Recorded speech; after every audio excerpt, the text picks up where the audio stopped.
নরসিংদীর শান্তিপাড়া গ্রামের পাশেই একটি পুরনো বাড়ি।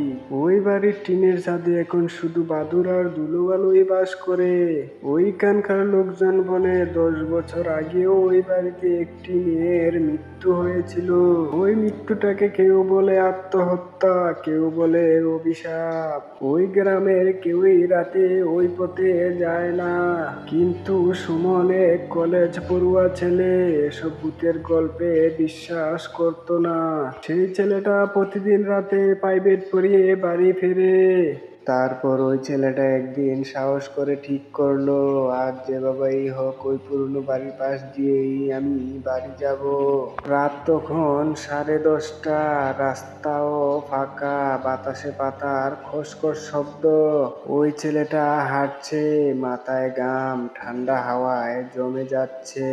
তারপর পুরনো বাড়িটার কাছে এসেই হঠাৎ ঠাস করে শব্দ শুনলো। তারপর ওই ছেলেটা দেখলো টিনের দরজা যেন নিজে থেকেই খুলে গেল। তারপর ওই ছেলেটা থমকে দাঁড়ালো। তারপর শুনলো এক মেয়ের করুণ গলা, তুই কি হাল ছেড়ে দিবি যেমন আমি দিয়েছিলাম।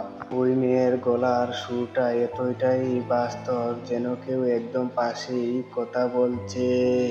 তারপর ওই ছেলেটার শরীর কাঁপছিল, কিন্তু বুকের ভিতর সাহস নিয়ে বলল, আজ এই পথ দিয়েই আমি বাড়িতে যাব।